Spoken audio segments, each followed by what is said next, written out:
Welcome to the Sound Meets Sound podcast. And it's the first Sound Meets Sound podcast episode with video, assuming that I can get the video uploaded. If not, then pretend I didn't say that.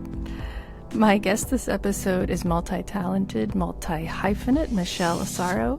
We break down her approach to storytelling, project management, and how she turned her late bloomer label into a badge of honor. Michelle sheds light on the real skills behind successful productions, how storytelling, resourcefulness, and a willingness to try everything can open doors you never knew existed. One note, Michelle would like to make a slight correction to the jack of all trades quotation she mentions later in the episode. She has a podcast called Jack of No Trades, which you can hear me on soon. The full quote is, "A jack of all trades is a master of none, but oftentimes better than a master of one." So that is the full correct quote. Enjoy. Welcome Michelle Asaro to the Sound Meets Sound podcast. Very nice to have you here. Thank you for having me. Can you give us your elevator pitch of how you would describe yourself to everyone? Sure. So my name is Michelle Asaro. I live in LA and I am a media producer. I've worked mainly in video production and marketing spaces pretty much my entire career, but I'm always drawn to the more creative side of the business of video production, I guess. So if that helps. Cool. Wow, that's very succinct, tight elevator pitch. I completely, I feel like I never am able to get that tight with mine, but so I'm a plus on your elevator pitch. So Michelle is also a podcaster for Jack of No Trades. And you have, it sounds like, your own production company, Late Bloomer Productions. Yeah. I love how evocative both of those titles are. I'd love to get into that. Sure. But this Sound Meets Sound, I generally like to start with origin stories. So just some of your journey, like how you, we had talked earlier about how you were a dancer, or maybe still are a dancer.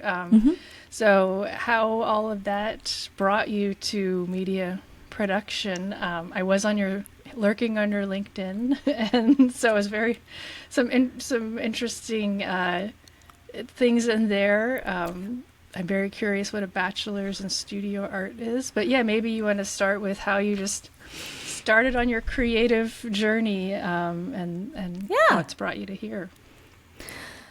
So, like you, like a lot of people, when I was a kid, I was like, I'm going to be an actor. And also, like a lot of people, the idea terrified me. But I knew from an early age that I liked to perform. I liked being in front of people, even though I wouldn't necessarily call myself an extrovert. I'm actually pretty quiet when I'm on my own. But put something for me to do in front of people and I am go. So, but I come from, I'm the daughter of an immigrant. I come from, regular working class family, and education was always just like, you have to have a college degree. I don't care what you do. I don't care where you go with it, but you have to have a college degree. And so that was drummed into me since I was a kid. And, as rebellious as I could be, I'm pretty much a rule follower. So, if mama says you got to go to college, I'm going to college. So that was my, and I didn't know what I was doing because my mom didn't go to college. My dad went to undergrad, but like he's a history major and now he works in sales. So it's not like I come from people who are like, you do this and then you do this and then you do this. It was kind of like you go to college, but you figure it out. So, I got into the best school. The best school I could get into was UC school, UC Irvine. And I didn't really know what the difference is between UC schools and like state schools. I knew I was going to go to public education, but I didn't know. I just, heard that UC schools are more prestigious, and I was like, well, better school, better job. So off I go. And they didn't like no one tells you that the UC system is more like research based and the state school system is more like, skills based, I guess. Like, not that you don't learn any skills in the UC system, but it's a different functionality. So all they had at the time, like, there was no television degree, there's no media degree at that school, and I didn't really understand a lot of it until I was almost out. So like halfway through, I was like, oh shoot, I really need to make sure that this is going to a degree. And the things that like my counselor was telling me that I needed to do was, I'm like, in my head, I was like, ka-ching, ka-ching, ka-ching. I can't afford to do another degree. One and done. So I was like, all right, well, art. Studio art is just whatever you do in a studio. So painting, sculpting, any fine art, essentially, like that. Dance, while I love to dance, I did more like hip hop and dancing in your garage, some jazz, some modern, very, very little bit of ballet, but like the structured dance that you needed to be a ballerina at that school it's a very big dance school. It's very prestigious for the dance school. It's one of the better dance schools that you can go to, which I also didn't know. So I would try out, but I wasn't getting in. I wasn't going to transfer. So I was like, okay, cool. But it did give me a good exposure to a lot of dancers, a lot of dance classes that I don't think I would have gotten anywhere else. And it did solidify a love of that art form in me that has never really left. And I'm decent enough at it that I could, I wasn't going to get my degree there, but I could perform with some clubs. Most of my friends were part of the dance programs in one way, shape, or form. So it kind of gave me a different kind of education, I guess. So I followed the art program and I did my own thesis. I was a painter and did photography. And then I just figured, I'm like, okay, well, I'll get this, and then I'll just do internships wherever I can find an internship as soon as I get out, and LA is right there. So that's kind of how I, again, fumbling my way through it, not knowing what I'm doing. But I managed to get myself a degree. I graduated on a Wednesday. I was living in LA by that Friday. So I was gearing up to go. I was ready to go. And I knew that I wanted to work in this industry, but I didn't know anything about it. So I found an internship for NBC that so many things I wouldn't. Now as a 4-year-old, I'm like, you did what? But I was waitressing on the side. I was a server at CPK, good old CPK at the Hollywood and Highland, and supporting myself very barely getting by. But I had first it was unpaid internship for a few months at NBC, and that turned into a job as a production coordinator for a daily show called Your LA. And at the time that I got it, I was like, Mama, I made it. I was very happy. It was one of the best introduction jobs I could have ever gotten, because the crew, we were attached to NBC, but we're like a daily local crew. Like, we're nobody. It's 5-6 people in a room trying to make some content out of nothing. Our host was the local weather person here. She was fabulous, but she's also getting up at 3 a.m. every morning and probably exhausted by the time we're filming at 11. And we got a wrap by, I think it was by 1:30 or 2 at the latest. So you get in, you get your stuff in, and you get out. And we did a lot of packages outside of like, these are the best places to go eat food. Here, this is the new restaurant that you want to hang out, or this is the new, I don't know, clothing line that that just came out. And so we had cameramen like out and producers out grabbing the footage and getting the packages every day. And then we would, in studio, it's just her doing her little working her magic, and then she pushes to whatever package that we have for that thing. So I wrote a little bit on that show. I wrote for our blog, our website, I guess, at the time. But it was like we were small and scrappy, but we were mighty, and we made it happen for a little over a year before we got cut. So but that was fun, and it was one of the best introductions I think I could have ever gotten to the industry, where I was like, oh, this is how you do it. This is cool. This can be fun. I remember having a conversation at that time with somebody and being like, I don't dread Mondays. I never want to dread Mondays. Like some people, like they're like, oh, it's Sunday and I have to get into work tomorrow. I didn't have that feeling. I was like, it's Sunday. This is cool. And tomorrow's going to be Monday. Monday's going to be cool. This is going to be fine. So it was a really fun time. And this was all before the recession hit. So there was still hope and light in my eyes that hadn't been burned down by what I didn't know was going to happen next. But I decided once that got cut, I was like, okay, like where am I going to, where to go to next? I had friends in the Bay Area, so I wasn't getting any bites here in LA. And don't ask me why I decided San Francisco of all places, because it's you go from the number 2 market to not the number 1 market in the town. But I knew I didn't think I was going to hack it in New York, so I was like, okay, let me give this. I didn't have a job, I didn't have a place to stay. It was a young me had some gumption, man. Like I would never do some of the crap that I did back then, but I was like, okay, I have some friends, I have a couch I can stay on, I got a couple weeks of money that I could make something, and let me just see what I can do. Sure enough, oddly enough, I don't know how I pulled this off, but I got a job at Current TV, which at the time, it's no longer with us, but at the time it was kind of like if MTV and CNN had a baby.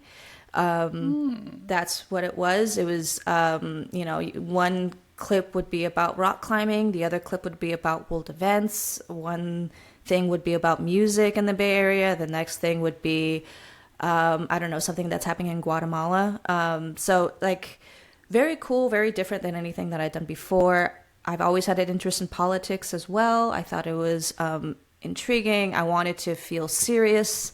Your LA was fun, but I was like, I don't want to talk about the latest, pop star. And I want to talk about stuff that I felt that mattered. And so I worked there. And then the recession hit. That was a rough time. None of us were getting paid very much. This is one of the most expensive cities to live in. I was far away from home. I was far away from any of my family members. So it was tough for me at the beginning. But, dance found its way in there. There was auditions for a all-girl group from a pretty well-known hip-hop company called Funkonometry in the area. I knew one of its sister companies called Culture Shock down here in Southern California. I took some of their classes. I knew some of the people there. They referred me to go up to this audition, and I got it. And I performed with them around the Bay Area, sometimes to New York, sometimes in competitions. Sometimes people would hire us out for gig work. So sometimes you would get some money off of it. But that became my refuge. It became my place where I found my community. I still have one of my best friend I met there, and we've still, in each other's lives 20 years later. And it just kind of worked out for us. So that I did that for a few years. It was a lot of fun, not a lot of sleep, but worked my way up to be associate producer for for current, while also doing that, basically repackaging old stuff. So I would consider it more like a post producer, taking found footage or footage that we already have and saying how can we recut this to make this a better story, or how can we repackage this to better suit these needs for this, whatever show we're trying to build. That was also my first foray into writing for my own. We did a pilot for an outdoor show with the guy that I was dating at the time. He was a pretty avid snowboarder, so just throwing everything we could at the wall. But unfortunately, the company we had massive layoffs. I was laid off as well, and kind of killed all of that momentum. And I was like, all right, how are we going to do?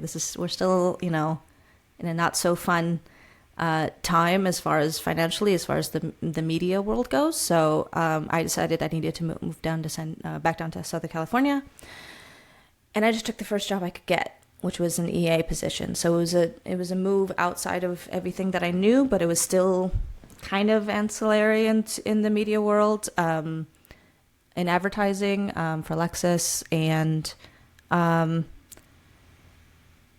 it was a place to land, and it was great. It got me back to LA, which I loved. It got me back to closer to the people that I loved. I met some cool people there. Spent about 5 years there, but I knew I wanted to go back to what I knew.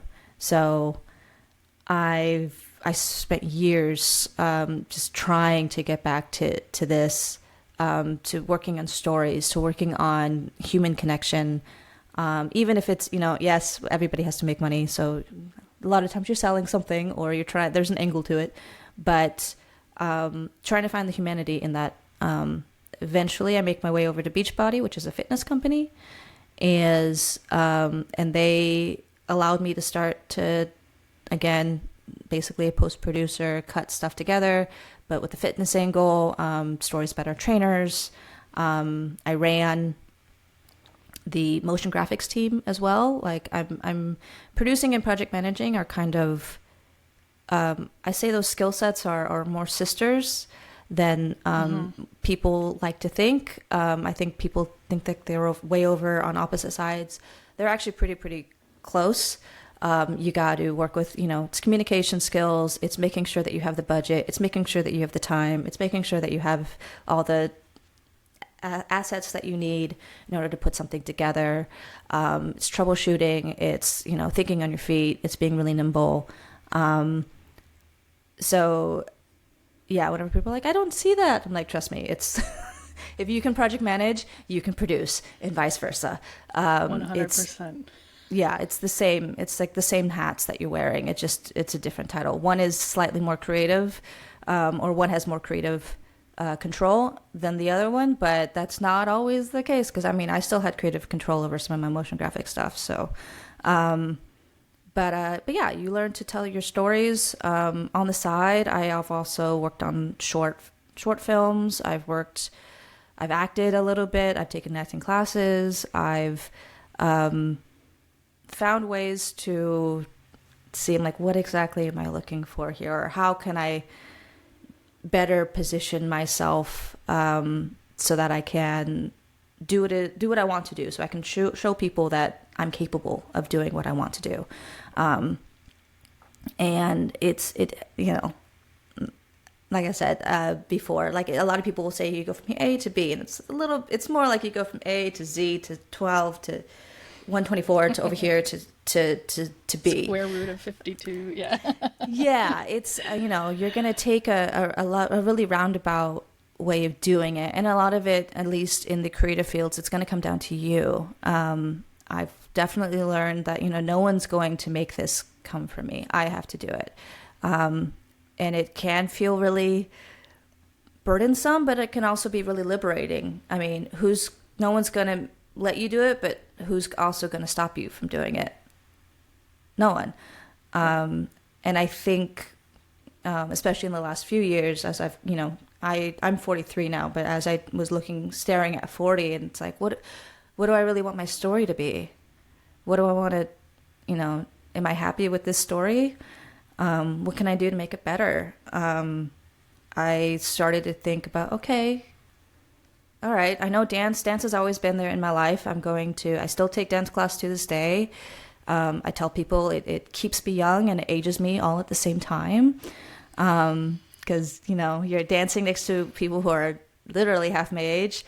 But at the same time, I have confidence and a love for something that I'm like, I just know I'm going to be that old lady with the gray hair, maybe with the walker who can do like 2 steps. That's okay with me. I will be that person in that dance class.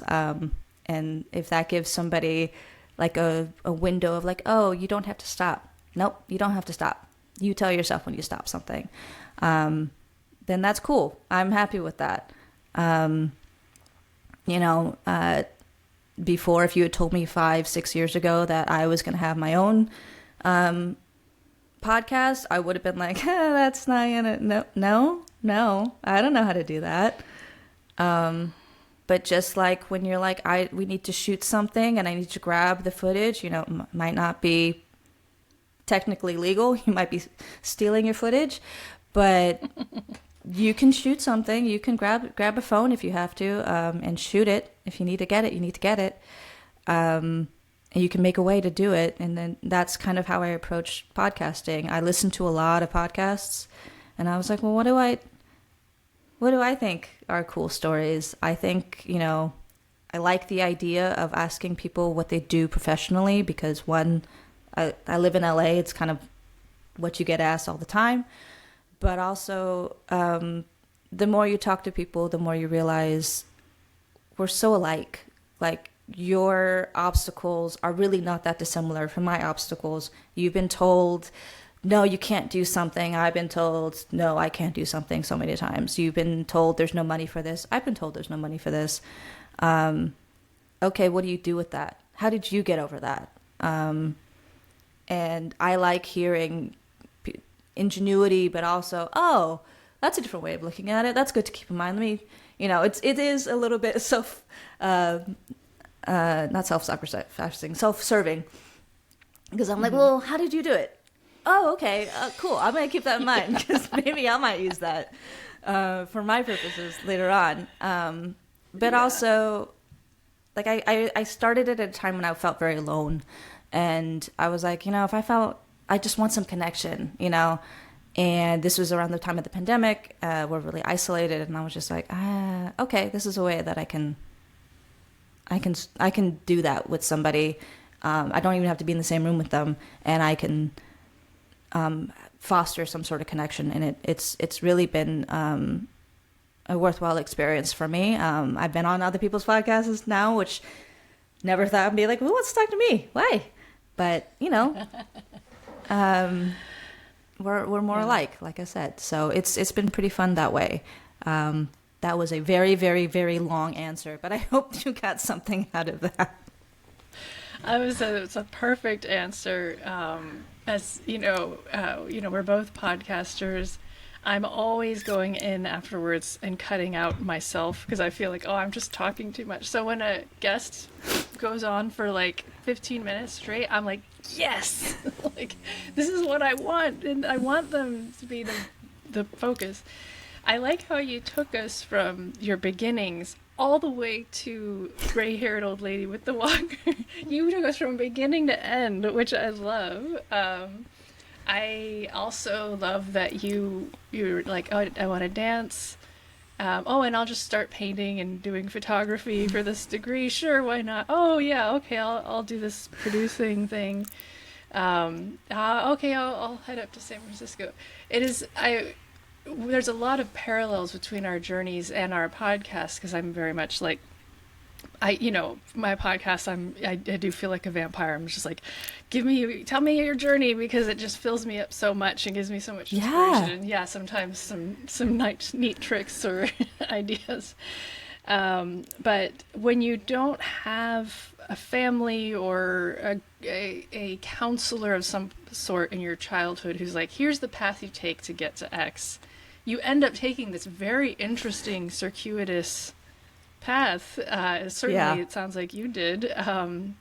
Going places you're like, what? Let's just try out San Francisco, And also, I don't, especially the younger people listening, can't like emphasize how devastating 2008 was. Like, Yeah. I had just gotten my first paid regular writing gig in like late 2007, and 2008 hit, and the site shuttered. And it's just like so many, you're like, early 20s, mid 20s, like, I've got the world ahead of, my life ahead of me, the world is my oyster, and then bam, there goes all the money and the opportunity. So I really was feeling it when you were talking about that. Like, oh yeah, man, that was a hard time. It was rough. So you had this, it's painful. You had this really cool path that took you so many different places. Why did you decide to call, I think I know the answer, but why did you decide to call your podcast Jack of No Trades? I really like the idea of the full saying, Jack of all trades, master of none, but a master of all is better than a master of one. A lot of people don't include that second portion, which to me, I'm like, that's the part that's important. Nice. I don't know that I've ever heard the full thing before, honestly. Really? Yeah, I love it. Can you say it again? Jack of all trades, master of none, but a master of all is better than a master of one. So because, a lot of times, he's a jack of all trades. Like, it's seen as like a negative. And I think especially with my life story, with like my path that I chose, I've often felt like a jack of all trades, master of none. And I've been like, well, I mean, it's all served me. Even if I was an executive assistant and I'm doing budgeting or working on somebody else's budget, or on their expense reports and looking over their files and looking over their reports, I'm still learning, even if it's so far from what I thought I would be doing when I graduated college. It was a humbling experience to come back and be like, well, it's not quite coming hat in hand to your parents' house, but it was one step away from that, where I was like, all right, do I have to move back in with my parents? And nothing wrong with that for anybody else. Okay, listen, I'm very, very, very proud. And I'm from a different generation where you were told at 18, you get the heck out of the house and you don't come back. So it's a different lens. So anybody who moves home, don't take that like derogatory. Yeah, totally. But it was humbling for me to be like, all right, well, I did all this, I got a degree, and now I'm doing nothing with it. But I still learned a lot of things from that, and I still made connections that I still talk to my old boss to this day. I still talk to other people from that office to this day. I still lean on them for guidance, even if I'm working on something that has nothing to do with ad buying, but they know exactly how the money side of things works, so they can tell me, you're probably not going to get this kind of buy for this if that's what you're asking for, or if that's what you're hoping for. Come up with a different plan. So you have teachers along the way, no matter where you look. It just depends on how resourceful you're going to get. So that's where I might be a jack of all trades, but let's take that pressure off. Jack of no trades. What is your story? Empty canvas. What is your story? What do you do? What do you like about it? What do you hate about it? What do you wish you had known? Because there's so many things I wish I could have known when I was starting out that I didn't have the courage a lot of times to ask my mentors, like, is this a good idea? Like, I just kind of did it and I learned, and that's one way to do it. That's not necessarily always the best way to do it. There's a lot of things that I'm like, oh, I wasted a lot of time because I was just being stubborn. My stubborn nature has definitely helped me in many ways, because you kind of need that if you want to do something like anything creative, honestly, this day and age. There's a whole business side to it, no matter what it is you're doing, that you're gonna have to figure out. It's the not sexy, not fun part, but it is essential to what you're doing. And it's also the key part, at least for me, the more that I've come with I know what I'm doing. I know the budget. I know what, I know how to plan this. I know how to execute this. The more people are trusting me with the creative things that I want to do. Like, I will do that for you, but I also want to do this. Okay, good. Let's try it. Let's do it. Okay, cool. That's when I've gotten the, the tap on the shoulder. Like, we want to try you for this. Like, can you write this? Can you put together this spot? I have some footage. I don't know what to do with it. Can you find a story in there that we can use? Yeah, let me look through it. Let me get together with my editor. Things like that. So I think that was the main impetus of Jack of No Trades, of like, tell me your story. It's okay if you don't have any masters. It's fine. What do you know? Right. I love that. Yeah. And thank you for educating me, and I'm sure many people about that full quote. I've only ever heard the first half. Yeah, it's like the root of all evil is the love of money, not money, but yeah, the people forget parts of it. So Jack of No Trades, and then your production company is Late Bloomer. Mm-hmm. And I seeing where that ties in, I very much relate to the feeling of, oh, I wasted time. I wish my track had been more focused, you know. But at the same time, I have spent a lot of time coming to terms with that, the fact that I did kind of just go my own way in my late teens and 20s, which it sounds like you did too, really made me very valuable in the later years, because I had done just so many different things. Like you were saying, like, you just got such a wealth and breadth of experience that you can feel confident to tackle pretty much anything, because you're like, oh, I've had to do something new to me so many different times that I know how to approach that. So I like Late Bloomer. I want to hear more about that. But I'm also just coming to terms with, like, it's a great privilege to spend your youth just figuring it out. Like, would it have been nice to be more focused and maybe have more cachet in a specific industry because of that, you know?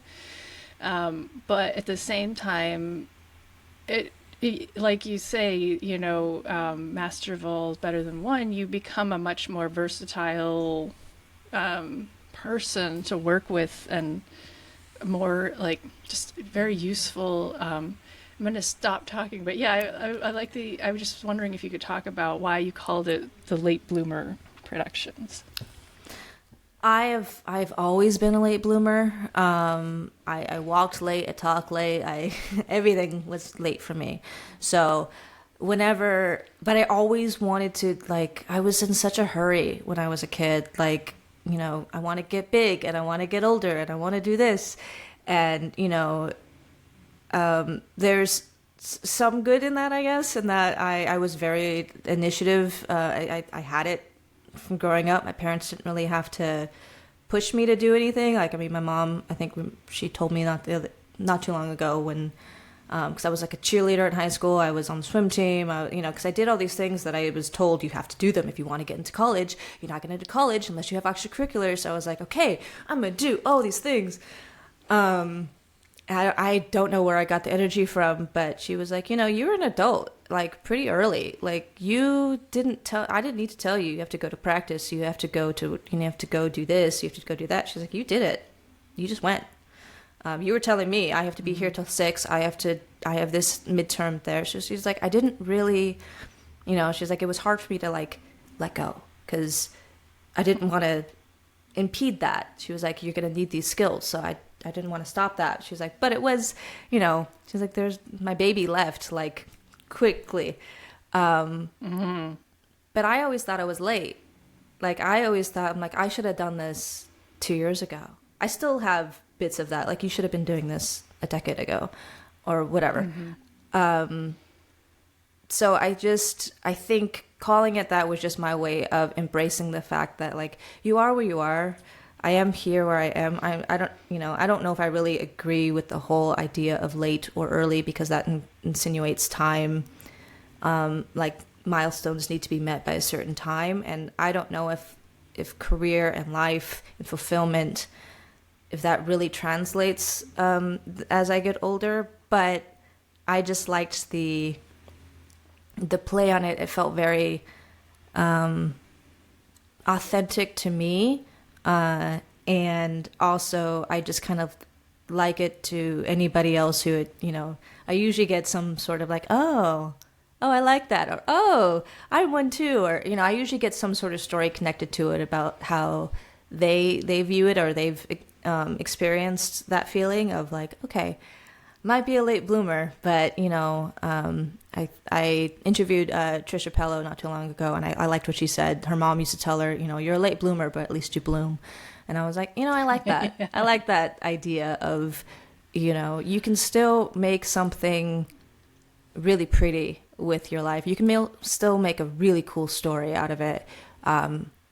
It doesn't matter where you start, as long as you start. Just get up and start. That's been my ethos, I guess, lately for the last few years. Been like, okay, you're gonna be more active, and you're gonna be more intentional with what you do with your projects, and see what that does for you. And it's been much more rewarding than I think I even anticipated. I thought this was just going to be, I'm like, this is just a silly little podcast, and it is, but it also is a fun excuse to meet new people. Like I said, I'm not the person who goes into a front of a room and is like, hi, how are you? What's your name? Like, that's not naturally who I am. I'm actually pretty much, I'm pretty quiet when I walk in, I'll wave from afar, but it takes a little bit for me to feel comfortable to jump into something. But this is a good way to get me to be like, okay, well, no one's going to bite. You're going to be fine. Save space. You're fine. Yeah. And it's been, a lovely experience. That's great. And I do like late bloomer in the sense that I think there's this awakening overall culturally, but I think especially for women lately, that life after 40 is still really exciting and important, and perhaps even more fun than when you were younger. And that the late part of your life, scare quotes, can be the part that's the most bloomingest, because you're taking all the lessons and experience that you gathered in the first half, of your life, and crystallizing them into some really cool things. Yeah. And I think a lot of people who consider themselves late bloomers were always very driven people. They were just taking their own path, not a path that maybe people would recognize as a path. Yeah. So, yeah, I like that a lot. I had a couple other things. I saw on your LinkedIn that you studied abroad in Spain. Is that right? Yeah. What was that like? What took you to Spain, and what was that like? So I was born in Chile, in Santiago. And so I knew I wanted to go to a Spanish-speaking country. I had no business going abroad for 6 months, because that was you can't work over there. I've always worked my way through college, so I was like, I'm like, this is gonna be stretching those dollars. It's gonna be fine. But my friend from high school, she was going to Davis at the time, and she really wanted to go study abroad, but she was like, I really want to go to Europe. And I was like, okay, what if we study in Spain though? Because I really want to be speaking Spanish when I come back, like with more confidence. Like I can get by still. I'm called it's called no sabo kid. Like my mom didn't speak a lot of Spanish to me when I was a kid. When I was growing up, that was seen kind of derogatory. I was, you're never, and my dad is German and Irish, and his family's been here for generations.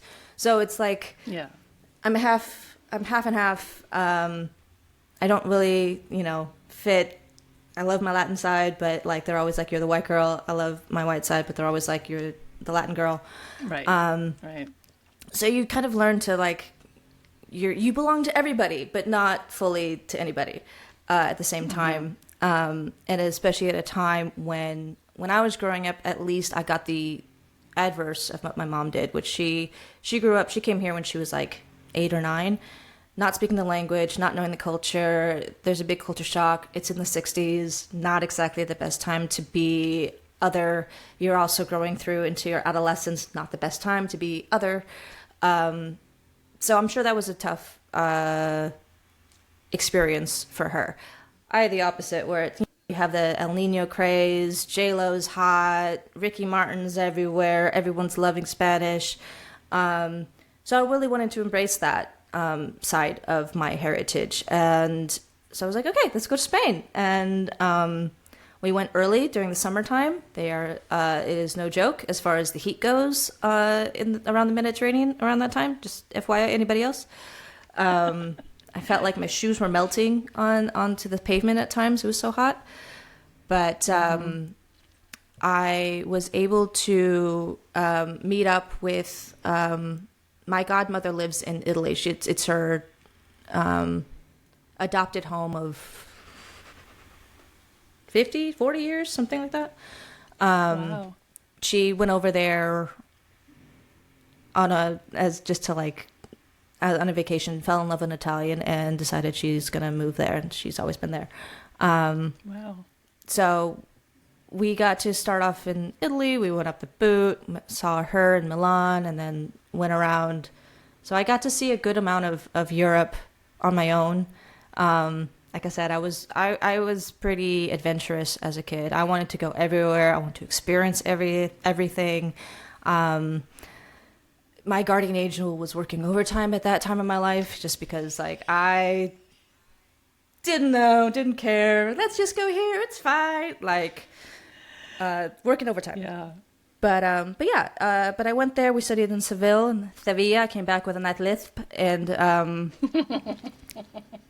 my mom was like, "Well, you got dialects from or you got accents from Chile, from Mexico, because I grew up in Southern California, and now Spain." She was like, "But hey, it's Spanish. It's fine. It works. It'll work. It'll do, kid. It'll do." Yeah, like it was challenging, just because you're in a different country, and at times you don't understand what it is they're trying to tell you, or you can't communicate the way that you want to. That in English, I like to think of myself as fairly articulate, and there I was like, I speak like a child. This is terrible. Yeah. But yeah, it was a fun experience. I fully encourage people to do things that get yourself out of your comfort zone. Doing that and moving to San Francisco when I was slightly older really gave me a good grounding of, one, people are nice. People are better than you think, as different as we are. We were talking about traveling, about your time in Spain and how you went to San Francisco. Yeah. And yeah, encouraging people to do that as a young person,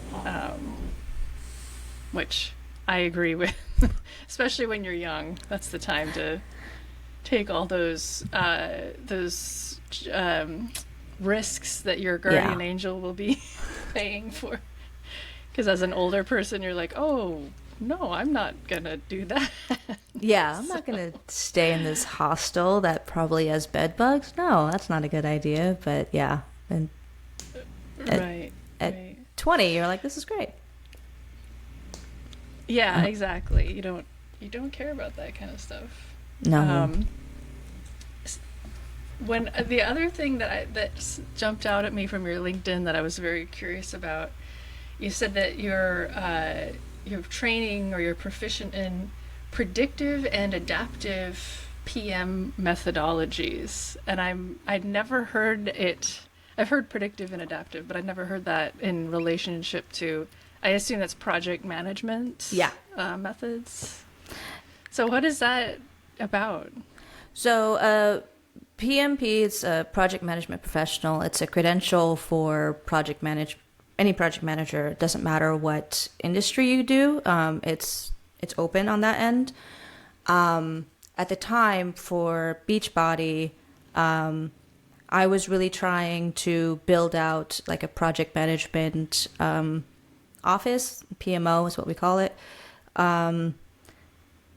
You have these at like tech in tech circles or in tech environments. They're very common. It's essentially like the same. So the idea of predictive, it's like, okay, we've done this before. So just to finish out, because I am really curious about this. So you were talking about the PMO Oh, and okay. the PMP, So it's all the acronyms. yeah.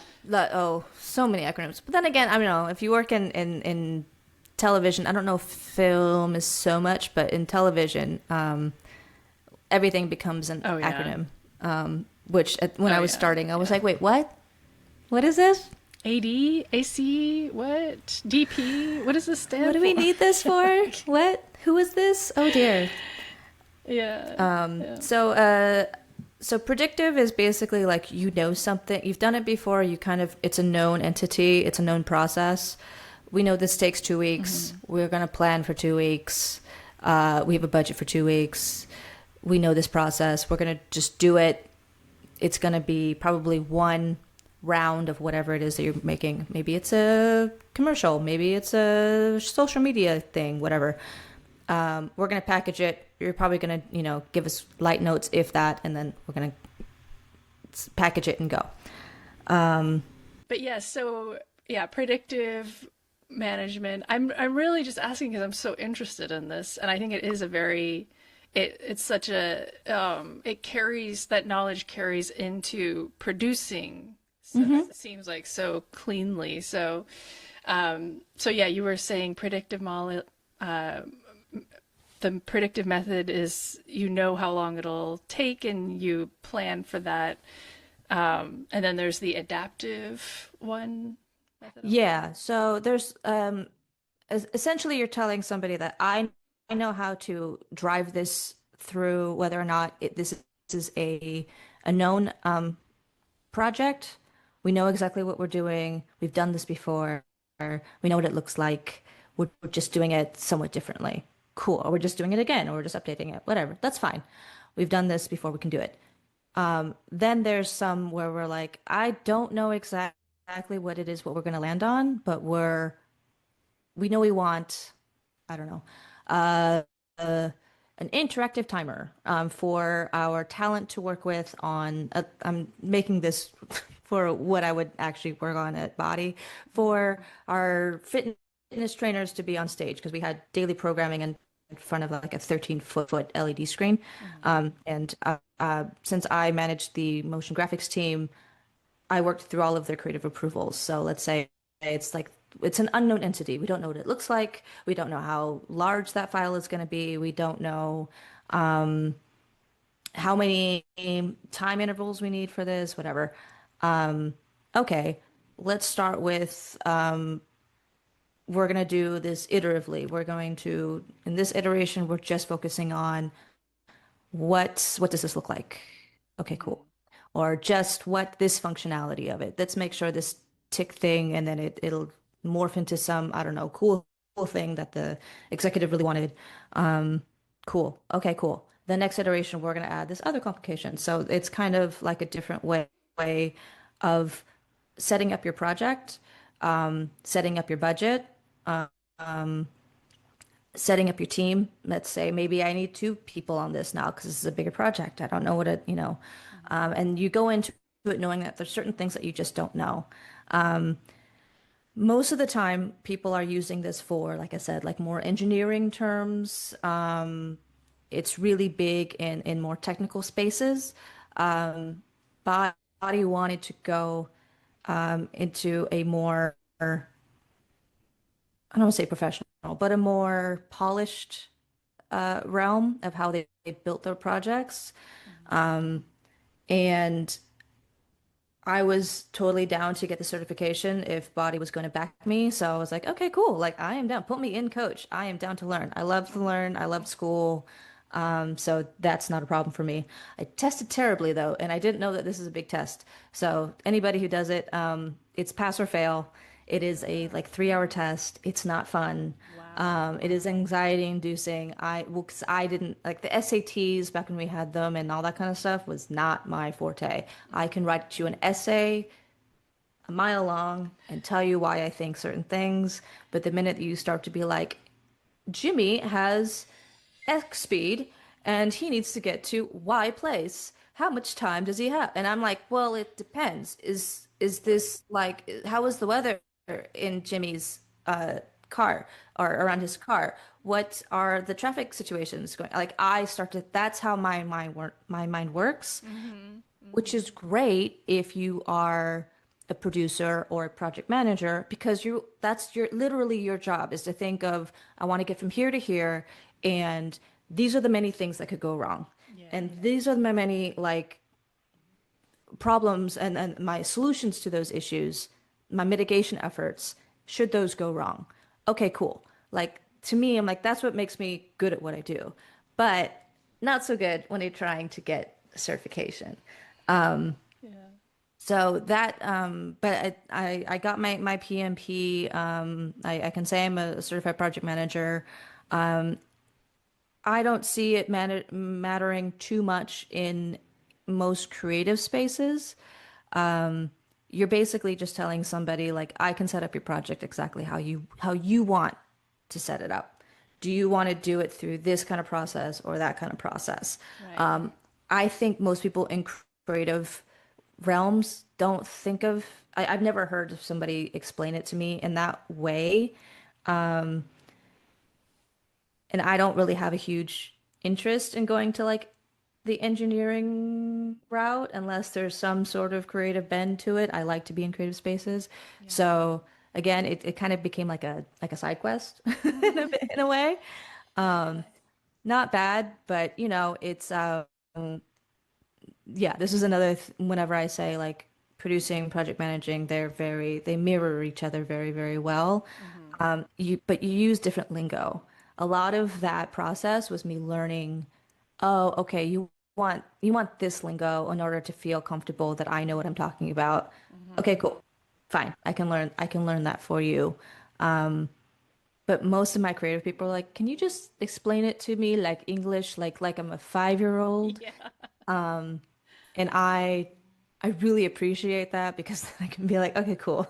We Right. don't have to, Right. there's a certain amount of, I don't want to say performance, but kind of, I think in any professional setting where you have to kind of put on this facade that like, yes, and I speak very eloquently in this way when I'm more interested, at least as somebody who has been lucky enough to be both the hiring manager and the interviewee. I want to know more like how do you handle problems?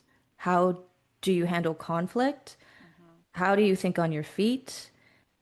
How do you handle when projects go sideways? I'm more interested in that. And I don't really care how you dress it up, Yeah. but I know that for some people, the presentation means a lot to them. Mm-hmm. So I've learned to kind of go both ways depending on who I'm talking to. If I talk to an executive who, especially when I was younger, I think as I get older, it gets a little bit less important because people understand that like I wouldn't be here if I didn't know what I was talking about or if no, I didn't have confidence in myself to do this, I wouldn't be in front of you.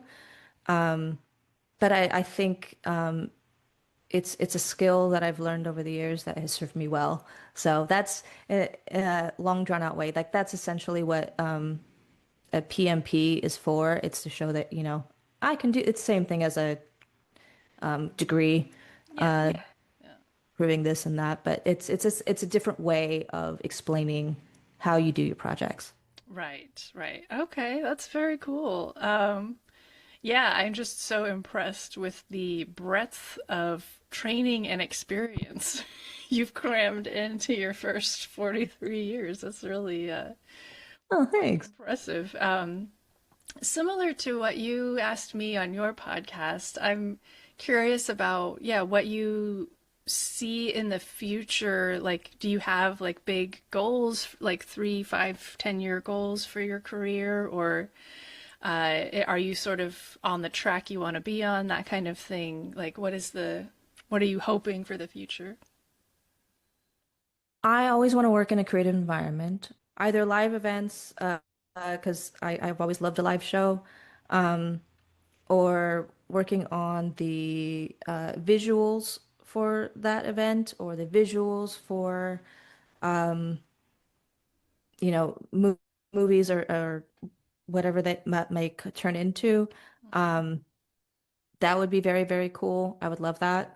I want to work on bigger projects. I think I've done a lot of small ones over the years, and they've taught me so much, and they've given me a lot of a lot of knowledge of, like, like I said, like being creative and being like, well, that didn't work, or that shot does not work. How can we reshoot this with no money and like zero time because we have to wrap this by next week or whatever, or because this is all being done on favors and I can't ask too much more of people's time.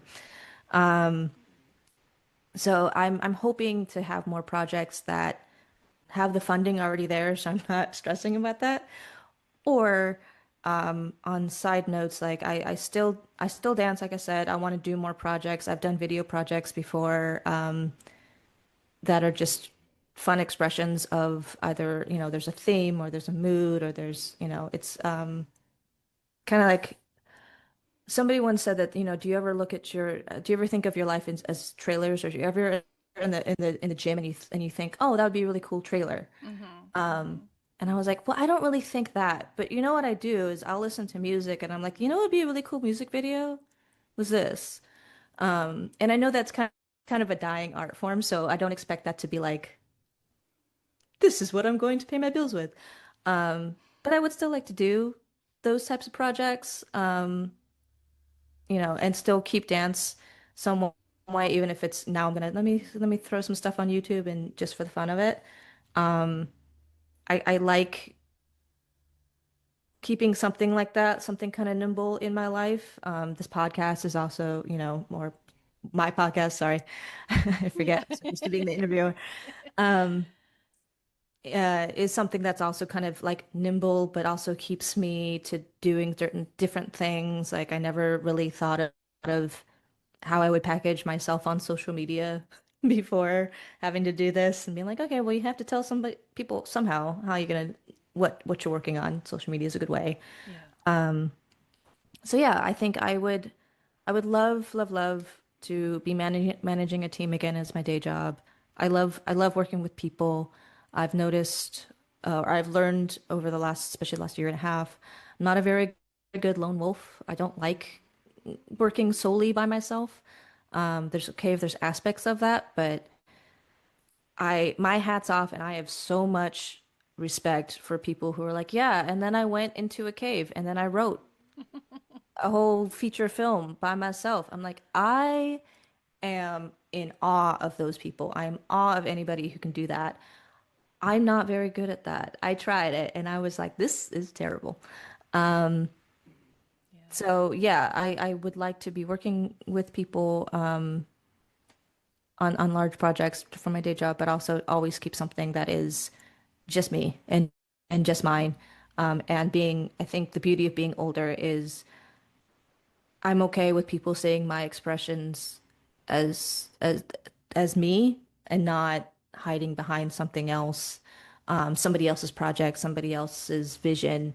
The idea doesn't scare me as much as it used to, which is kind of nice and liberating. And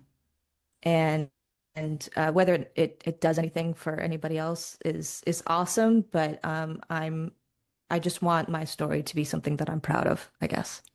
Yeah, that's great. That's excellent. Really fitting end to the podcast. If people want to find you, can you tell us how they Yeah. best can find you? Yeah.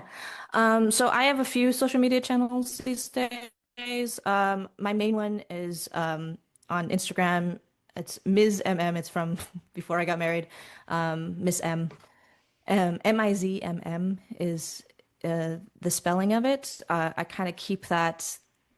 I keep that on TikTok. I don't really do anything with TikTok, so sorry, but I keep it there. I also have an Instagram for my Jack of No Trades podcast. It's at Jack of No Trades podcast. I also just recently started a YouTube, so trying to push myself with putting out video. It's not my happy place, but it's getting easier the more that I do it. So you can look me up there on either one of those channels. I also have a late bloomer productions Instagram. Again, I'm not the best right now of populating stuff on there, and I can send you the spelling of it because I'm gonna probably get it wrong. That's how little I use it. Because originally I was gonna be like, all my paintings are gonna go there, and then I got sidetracked with other projects, and I was like, okay, maybe I should go back to it. It's underscore late bloomer prod, PROD. But that one is mainly right now painting stuff, a couple of paintings that I've done, and but I'm hoping to put any sort of like dance stuff that I do in the future under that moniker. So depends on what people, if at all they're interested, then that's where you go. And happy to have you. Yeah, great. Thank you. Yeah, that is the trick about wearing many hats when you go to like, yeah, distill yourself onto social media. It's like, do I do this all under one thing? Do I have multiple things? Yeah, it's hard. Yeah, I'm still figuring it out. I'll be honest. All the things that I ever read were like, you have to keep it consistent and it has to be singular. And I'm like, I am so not a singular person. I've never been a singular person. I've been like, I do a little bit of here and a little bit over there. And, I sometimes was like, I don't know if there's like, that's, I'm a bit chaotic in the way that that I both see the world and the way that I ingest the world, and I don't know if that's good or bad, but I don't know how else to be. So, Right. That's great. All right. Well, thank you so much for being on the podcast. You've been a wonderful guest, so patient with the technical difficulties. oh, don't Thank you worry. so much. We've all been there. Don't worry. I can tell you stories.